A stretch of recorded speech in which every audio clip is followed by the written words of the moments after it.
strumming my pain with his fingers, singing my life with his words, killing me softly with his song, killing me softly with his song, telling my whole life with his words, killing me softly with his song.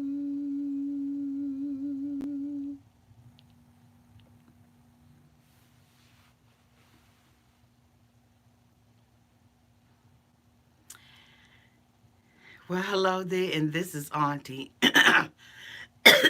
Excuse me, y'all. I am having trouble with my throat. And I am here to do my review on Married at First Sight, Season 9, Episode 13. She loves me, she loves me not. If this is your first time being here, please like, comment, and subscribe to my channel. And to all of my new subscribers, thank you all so much for joining the family. And to all of my nieces and nephews who have been here with your auntie for the long haul, thank you all so much for your continued support. Y'all, let me tell y'all, this episode of Married at First Sight was just a humdoozy, humdizzy.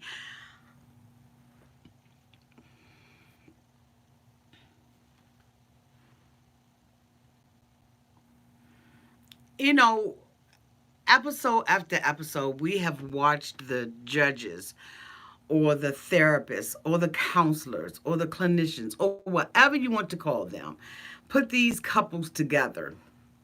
And they have appeared to be mismatched like a mofo. Sometimes we feel like they've gotten it right, and damn it, sometimes we feel like they've gotten it wrong. This time, it again is a hodgepodge of mofos who are put together, and I just continue to believe that they've gotten it all wrong. I don't know why half these couples are together. Like, I truly don't. And when you think that you know, but you don't. I don't know whether or not it's editing or what the hell it is, but we're going to go head on and get into this bull crap tonight, okay? So that I can go and do other things. It's okay, you. Like, look at Love After Lockup. Y'all, I watched this episode and I watched Keith and Iris, who I have become very tired of seeing. This woman believes that she is the cat's meow, that she can afford to hold herself back from Keith. Now, a couple of people sent me in my email an article that Iris was in. And without your summary, I didn't watch it. I didn't read it. I didn't give a damn about it. Because frankly, I don't think that anything about Iris right now has been authentic. Some of you have indicated in your emails that Iris said that Keith is not affectionate. Bitch, why would he be? And I don't mean that to y'all. I'm just saying, why would he be? This woman has held herself back. She has been extremely immature. She has not been authentic in her answers and in the way that she has carried herself. She has not been transparent about anything. She's been very, very, very immature and shady as I don't know what. I mean, this bitch is not just shady, but she's throwing in the whole palm tree. There is nothing about her that I believe is authentic other than her natural hair. Everything about Iris to date, in my opinion, has been absolutely and totally fake.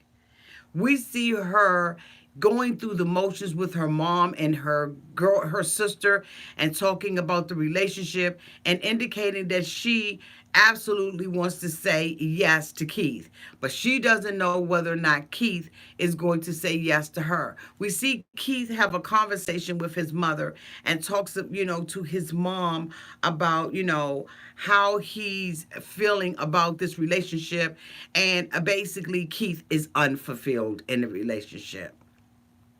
Then we see them having a conversation with each other at a restaurant, and I must say that she did look beautiful. She looked very stunning.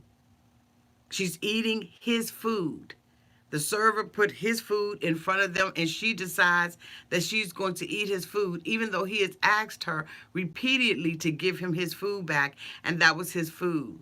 She laughs and she giggles like a little kid that you have to take a toy from, and they're not understanding that you are not playing when you said it is time for you to go to bed. She is not the catch. She's not the cat's meow. She's just not, in my opinion. Thank you for snapping and grabbing whoever the hell that was, Mary. So she asked him, is her virginity still an issue? He says, yes, it's still a hurdle. And now here she is on the night before the judgment, and now she realizes, I hope that I was authentic. I hope that he saw the wonderful person that I was. I hope that this bitch says yes. Well, let me just say this, Iris, from what we saw on television, and I'm not talking about what we did not see, because we can only evaluate, criticize, compliment on what we did see. And from what I did see, you saying that you put 100% into this relationship is absolutely, you are absolutely disillusioned if you believe that you gave 100% to this relationship. You treated his friends like crap when they came over to the house trying to dictate how much they drunk, and how many, a 2-drink minimum, and all of that BS. You haven't been willing to take any of the exercises, whether or not it be Monopoly or a sex game. You haven't been willing to confess, to even be transparent and vulnerable with him as it relates to telling a childhood secret. Bitch, you talked about a quarter that went down your throat. Like we ain't all swallowed a coin or two. And so when you look at this particular relationship, as someone said in my comments, they were saying some things, positive about Iris. Well, guess what, boo? That's your opinion. This is mine.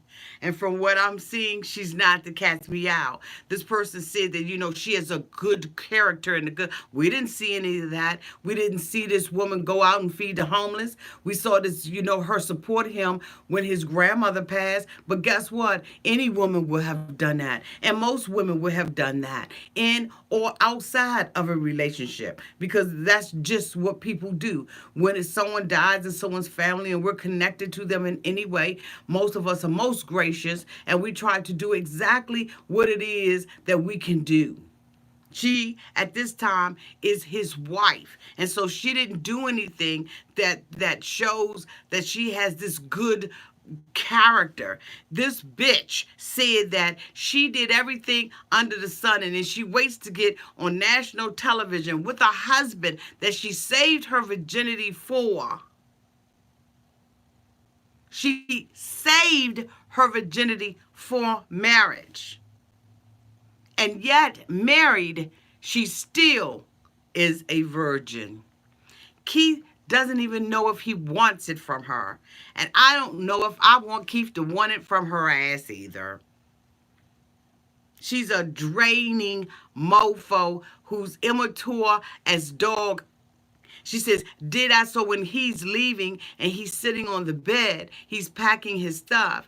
You can see that despite everything that she has and has not done, and despite everything that he has and has not done,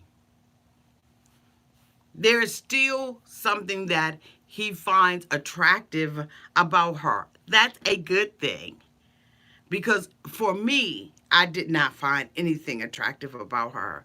When they separate, the judge, the counselors had told them that they need to separate before division day. A decision day, so that they could all, kind of regroup in their minds about what it is that they want to do, whether or not they want to stay married or they want to get a divorce.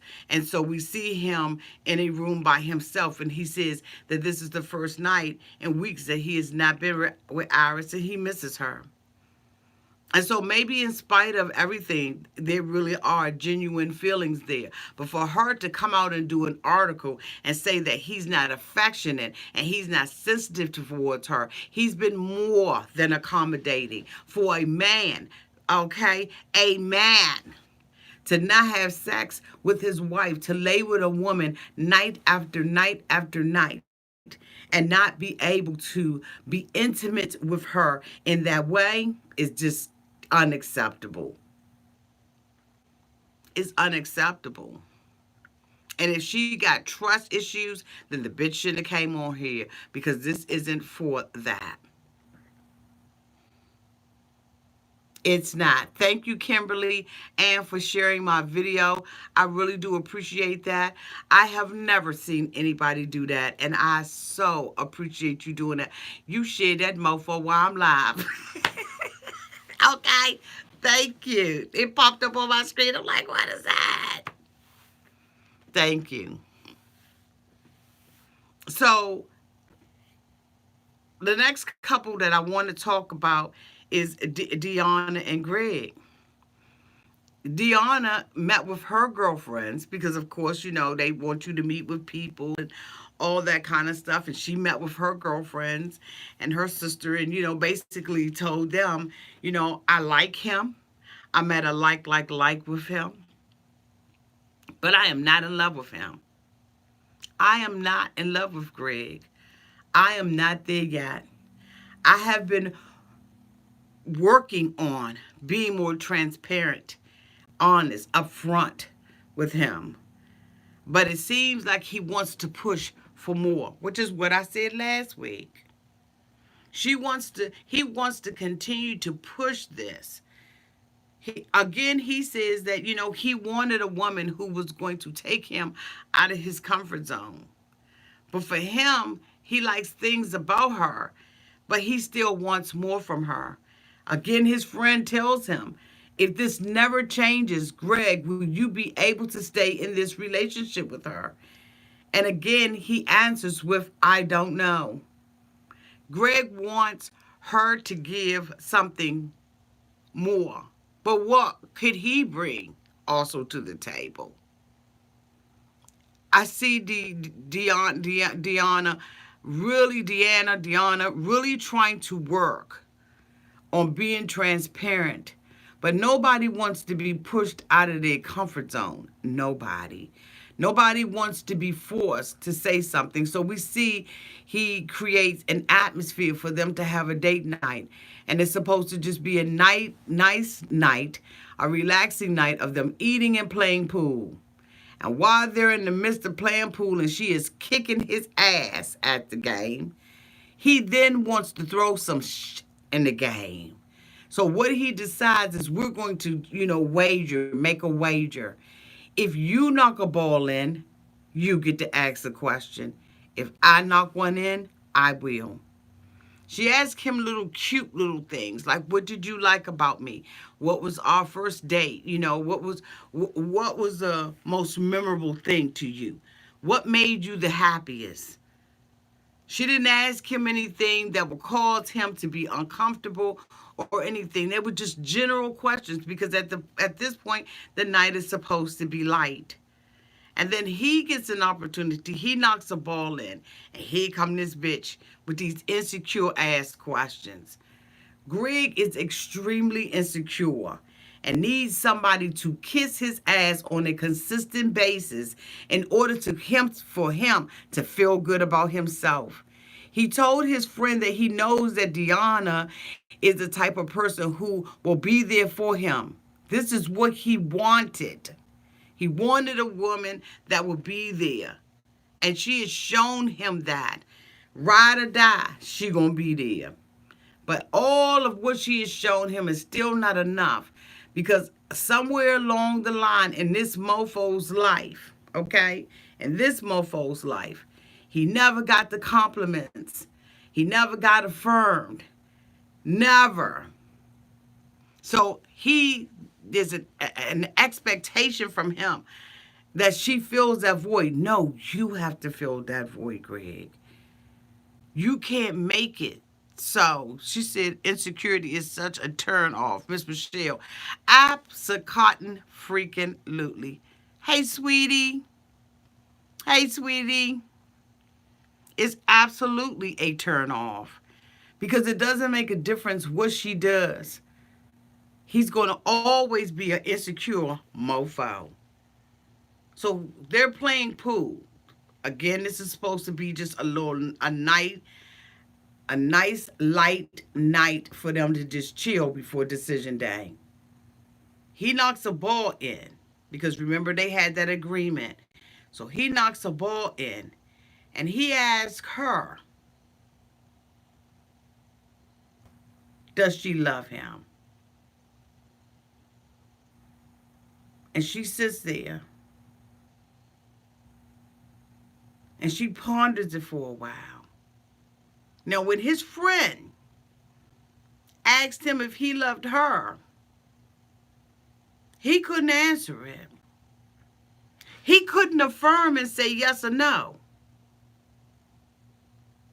You want her to do something that you couldn't do your damn self. And so now you take that and you turn that on her.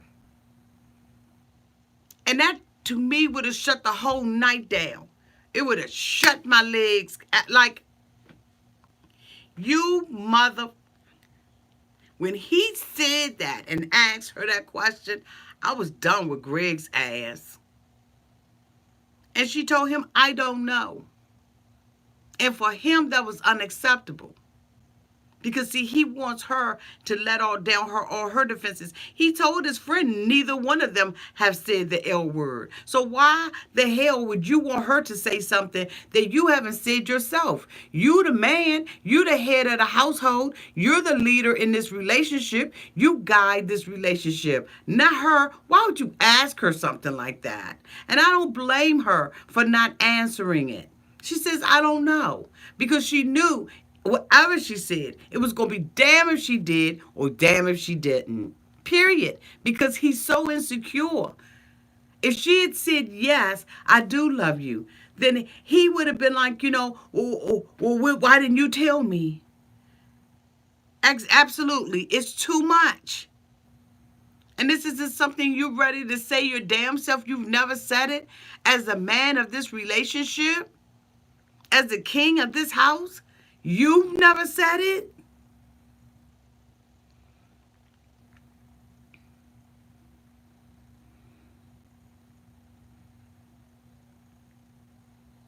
She doesn't feel like anything she does is going to ever be good enough. And he's going to always want more.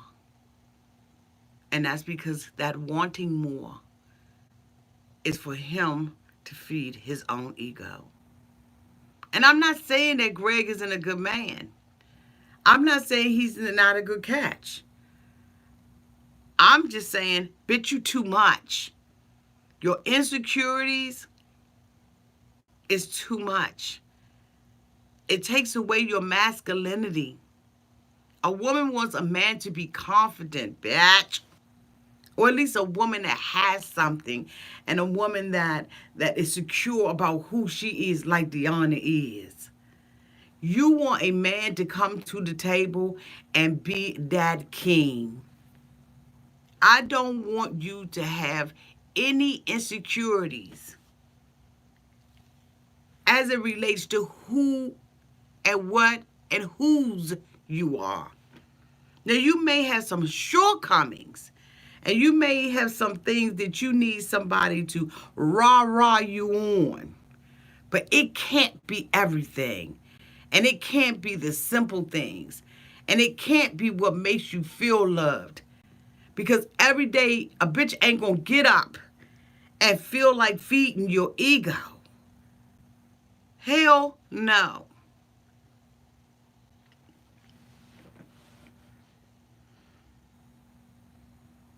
The next couple that I want to talk about is Jamie and Elizabeth.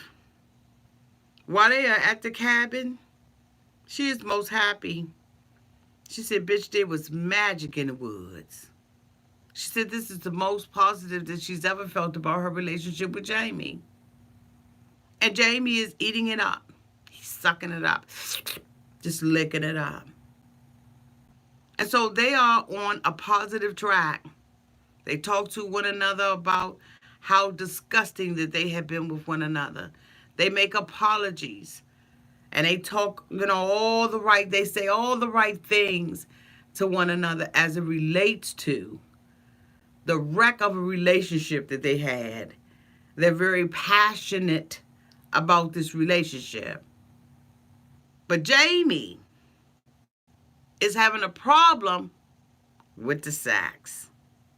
Again, another mofo, insecure about his place. Let me tell you something, men. If a woman says she loves you, 9 times out of 10, she not only loves you, but she's in love with you. You don't have to worry about us going anywhere. Most of us, good women. Now, there are some hoes out there, okay? And there are some women that will pimp you out just for your money and tell you whatever they want to tell you.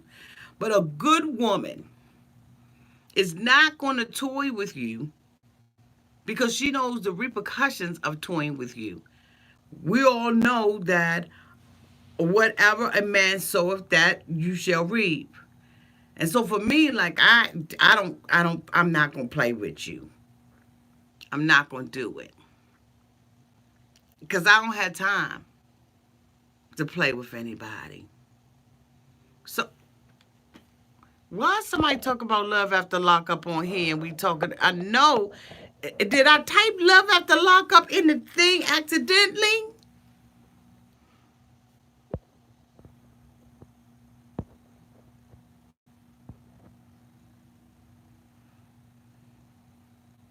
It's okay. It's okay. I just saw it and was like, did I put that in there accidentally? I mean, I ain't been feeling that well, but I was like, damn, did I make a mistake that big? Okay.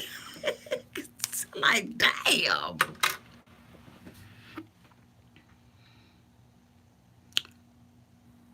Man, when we say we love you, at the end of the day,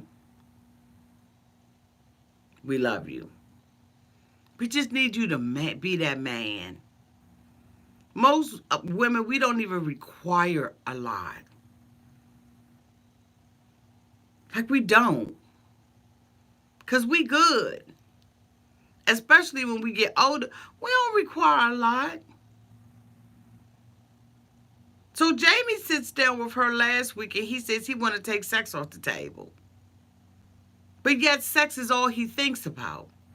Because for him, that's what he feels the most loved. But for a woman, you got to meet us here first.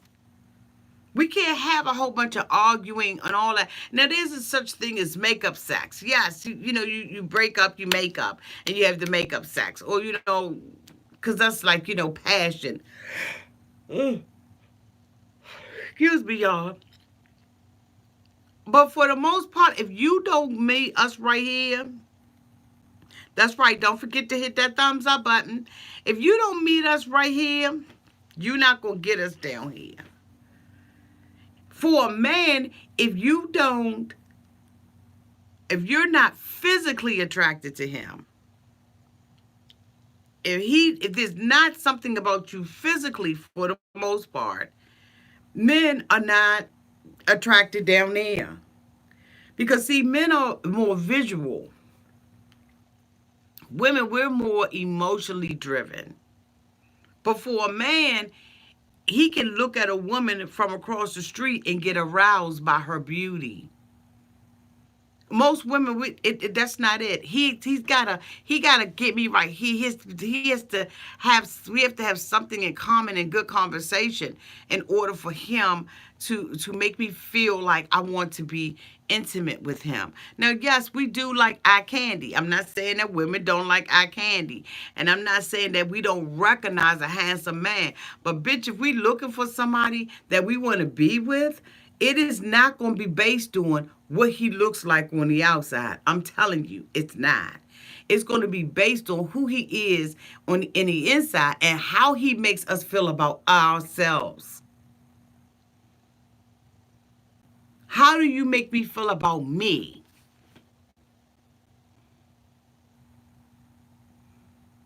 Anyway, he goes to have lunch with one of her friends, one of her male friends who he knows is close to her. He wants to know about her. But the only thing he's driven to say to him is about the sex.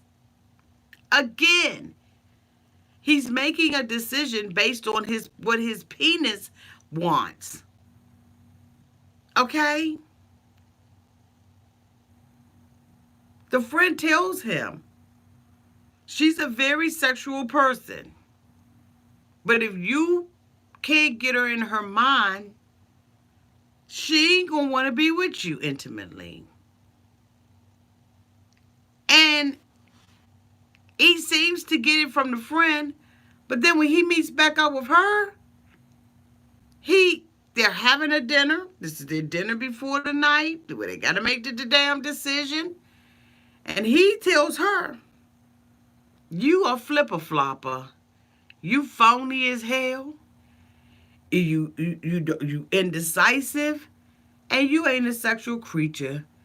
You say you bout it, but really you not." And I'm like, who the hell? Again, it's all gone right back to sex. And he makes her wonder in all her bliss and thinking, yeah, this relationship is going to last and it's going to work. And, we're finally hitting it off and we're at peace with one another. This bitch wants to sit at the table while eating a steak and talk to her about who and who she is not sexually. Talking about letting all the air out of a balloon.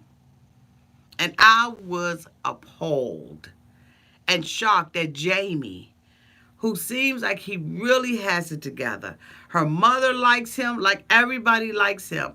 They think that he is a great guy, but he got some problems just like everybody else. But this bitch problem is all about sex.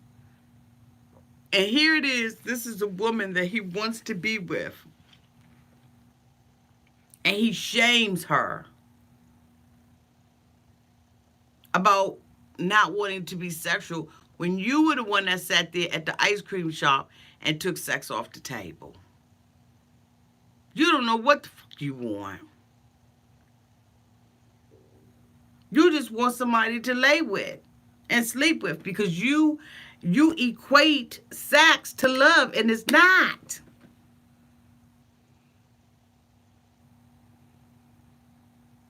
It's important. It's important. But it ain't everything. Because it's got to be based on something. You have to, see, it's all got to be balanced out. Because, see, here you got him getting sex. You got Keith, on the other hand, ain't getting no sex at all. But still longs for this woman that he's never been with intimately.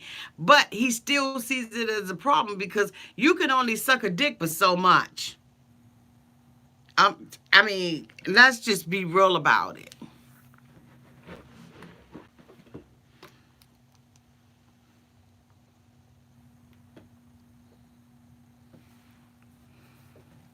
I was looking at something, y'all. My glasses got oil in them.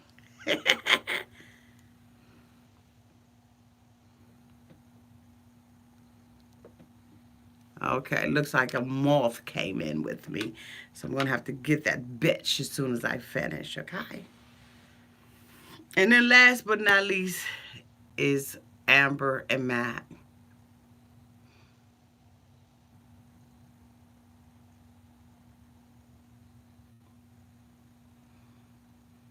I almost don't even want to talk about them because it is exactly what we thought it was. Matt ain't interested in her. He ain't attracted to her. He don't give a damn about Amber at all. He said to his friend, her neediness is irritating as hell. She's too needy. I like my privacy. I'm a broken man. I like to be alone. I like to hang with my friends because that's my family that I don't have a relationship with. And while to other people it seems immature, that's the only family I have. I am a broken man in a relationship with a woman who is more broken than I am, who needs me where I don't need anybody.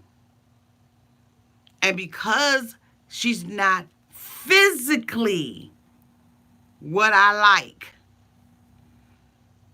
emotionally what I like, spiritually what I like, I'm going to go ahead and take care of me.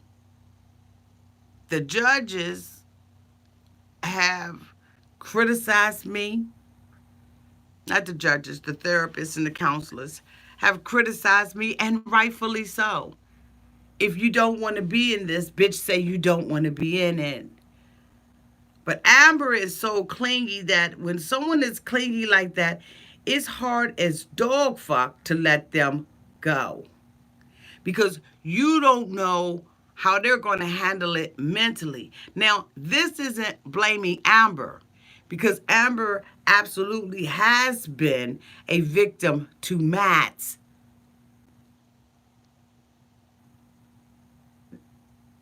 fucked up life. Matt's messed up. There's a look that's behind Matt's eyes that is empty and broken. And I don't care how good he may look on the outside. That mofo is broken as hell. He has nothing to give to anybody. He needs therapy. Because a man or a woman that's broken in that way will be just like Jamie. It will be something else that they will draw and pull from to make themselves feel like they are whole when at the end of the night and then early in the morning when you rise up, you empty. And life has a way of reminding you of how empty you are. And Matt is not a rescuer, and neither is Amber. See, if the therapist was going to give them somebody, they needed to give them somebody who was a rescuer. Both of these bitches need to be rescued. And so we see her sitting now with her best friend who knows how jacked up she is. And she wants this relationship to work. I need it to work.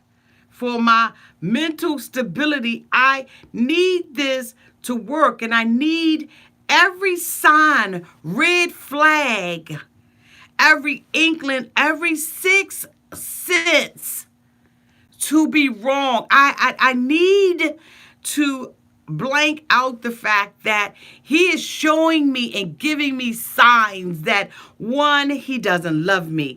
Two, there's someone else in the picture. Three, I am not a priority to him. Four, he's going to do what the fuck he wants to do. Five, he's doing what he's doing right now by giving me more time for the cameras and for the therapist. Six, I am obsessed with him. Seven, I see him now as someone who's going to fill all these empty holes in my life.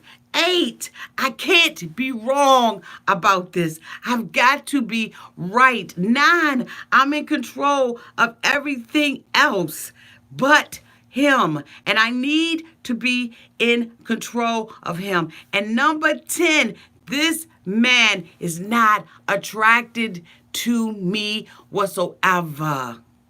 He doesn't love me.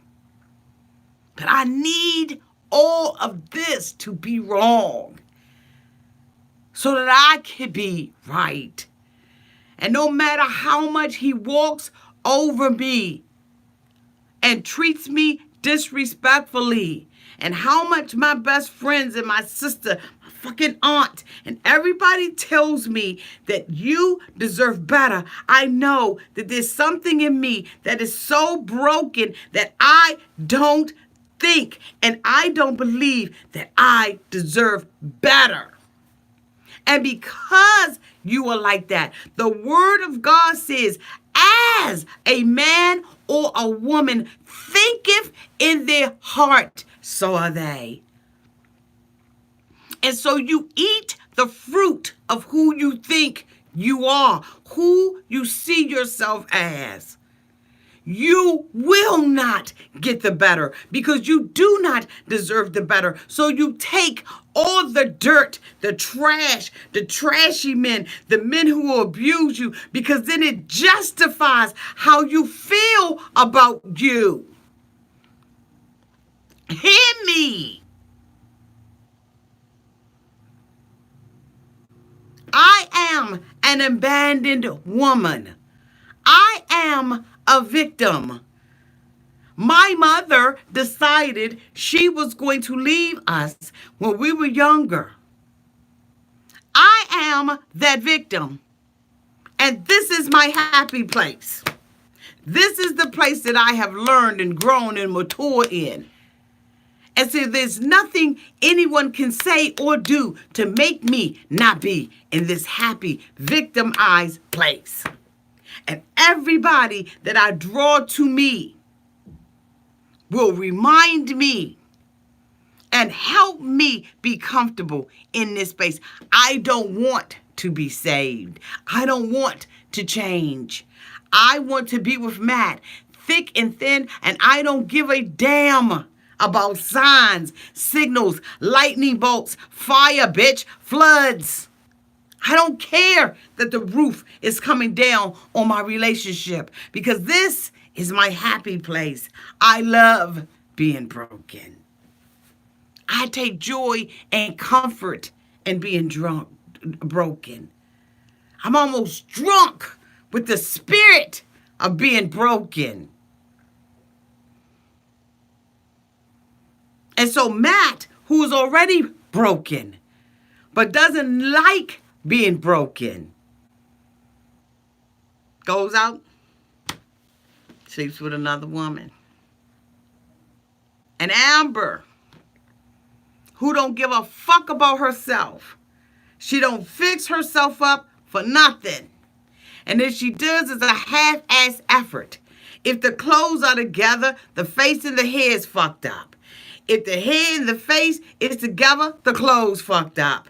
It's never a whole 100% package because I need for someone to criticize me. I need for someone not to see me as a whole person. I need to be a victim of my circumstances. I need to feel this. And so all of us are saying, you dumb girl, you stupid girl, you dumb, get out of this. She's saying, no, I need this to be right. I need this to be true. I need this relationship. I like him because I like how he makes me feel. Like, I like that he confirms that I ain't nothing. How many of us got sister girlfriends or guy friends who need to feel like shit? How many of us ourselves have felt and needed to feel like shit by another human being? Down on our luck. Maybe things didn't go the way we thought they should. And so while we down in the dirt and the muck and the mud, we like it because it's warm in the dirt, okay? In the mud, it's nice and warm and it's cozy and it wraps itself around you. And when it dries, you can peel it off. But it's still a stain of that muddy place that you were in. And it just feels good to be in a pigsty. And it feels good to get up and not do your hair. And it feels good to not go to the gym. And it feels good to eat that ice cream and that yogurt. And it just feels good. But the typical American human being is not comfortable staying there. It takes a broken person in other areas to stay there. And Amber loves it. Because then she can make it about them. It's him. Matt doesn't treat me the way that I deserve to be treated. Matt won't abide by my 2 o'clock curfew. And so he did me wrong. Matt still stays out late at night. Matt treats me poorly. Matt doesn't respect me. Matt.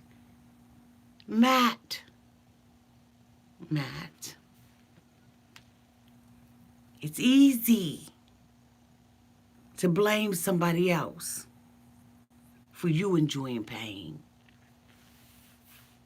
Because as long as you in a pain in a low place and somebody wants more for themselves, it makes you the victim. When really you don't want more for yourself. Because if you did, you'd have been left that mother. You'd have been left him. You'd have been stopped this. Think about it. You would have been out of this. When you care about yourself, bitch, you ain't gonna be around somebody that bring you down, that makes you feel poorly about yourself. And so her friend, her best friend Raven, she goes over to his house. She's talking about how tired she is and how bad. She knows that Matt is talking trash to her at the table. She knows that while they're having dinner, that Matt is lying through his teeth. She knows that when he puts the glasses on, that Matt is lying. Oh, I want so much to believe him. Because I just really, really want this to work. I want so much to believe him. Because I really, really want this to work. I mean, like, I like him. Like, I know he treats me like trash, but I like him because I love being trashed. And some of you all may not agree with me. But I'm telling you, I done seen it before. And so the friend is sitting there and he said, I have something to tell you. And I don't know how to tell you, Amber. Amber knew before he opened his mouth. The only thing her friend Raven did was confirm what she already knew. Because where the fuck you think he's been when he's at his friend's house? Ain't no man around no man that much. Amber knew that there was another woman. Because when there's another woman on the scene, you can smell her. You can almost see her. Her hair is left on his clothes. Maybe one or two strands, but it's there nonetheless. There's a way that your man walks when he's infatuated with another woman. It's something about his stature, something about the shift in his eyes when he talks to you, how long it takes him to have to warm up when there's another woman involved. Let me tell you something, when there's another woman involved, there's a scent that that woman gives off that is unmistakable. You know that there's another bitch around. See, because when you're in heat, bitch, I'm in heat. And it brings all the boys to the yard. We all in heat together. And that's why all the dogs are outside. We know the scent of a woman. Oh, yes, we do. And Amber knows damn well she ain't washed her hair in a month. So why she smelling fresh conditioner? Some of us are so keen to it, we can almost tell you whether it's Suave or L'Oreal, bitch. Don't get it twisted. We ain't stupid. We know. Bitch, you could be on the other side of the world, and we know when another woman is involved. So when he told her, she knew. He confirmed it. She was embarrassed because it was done on television. And she said, I wanted to work so bad.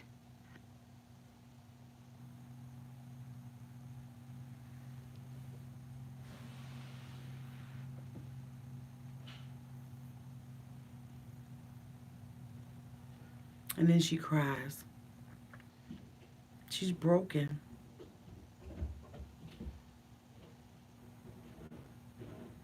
She's the ultimate victim. And now all of our heartstrings are being pulled. And oh, Amber. Oh, she's so broken. Oh, mean. Oh, Matt. Oh, Matt, you're so disgusting, Matt. Oh, Matt. How could you do this? If you didn't like her, Matt, you should have told her, Matt. Why didn't you just leave? He couldn't leave her because Dr. Calvin ripped him up. He has shown this girl in more ways than one that he didn't want her, that he didn't want her. How could he leave? He was stuck by a film crew. It was unacceptable for him to leave. And am I making excuses for Matt? No, I'm revealing who Amber is. This is a little abandoned girl, right? Poor little Amber. As broken as this woman was, she was no less qualified and ready for this damn show than he was. We saw from day A at the wedding, she was all over this man. She didn't even let this man breathe. She threw herself on this man.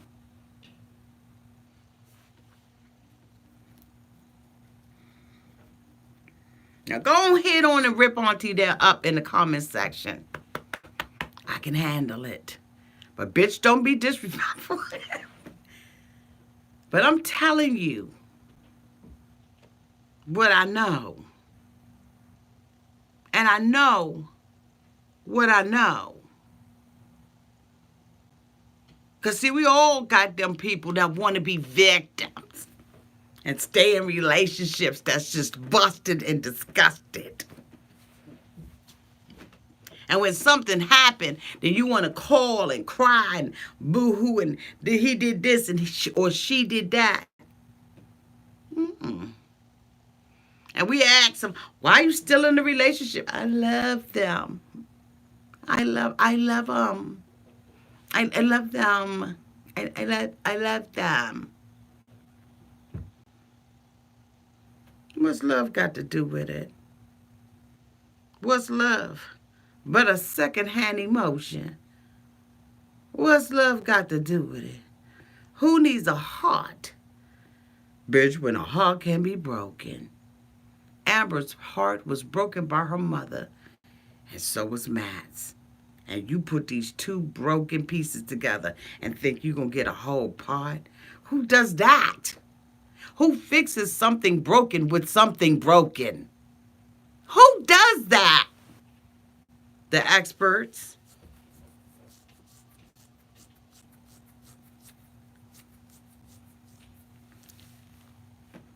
The experts. So her friend Raven is upset because he had to tell her. He had to confirm it. She asked him, did she leave? You saw him with a woman? He said, yeah. She said, did they leave together? He said, yeah. She wasn't shocked that he had a woman. She just was embarrassed that they left together. And that night when she's lonely and not riding that thing all night, now she has to visualize him being with someone else. And I know everybody's feeling some kind of way about what your auntie said. But before I take it back, I'll add more to it. Because Amber has shown us week after week that she is willing to be a doormat for Matt. It looks like in the next episode that she still wants to be with him. She still wants him. And the judges are looking confused as hell. But again,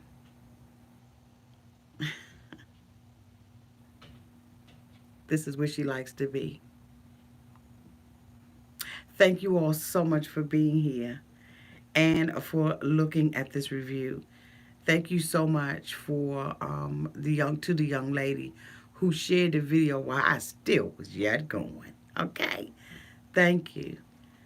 Thank you so much to Mary and to Josie for moderating the chat. I love you all to pieces. Y'all have a great night, and I will see y'all tomorrow as we discuss Love After Lockup. See you all then. Bye-bye.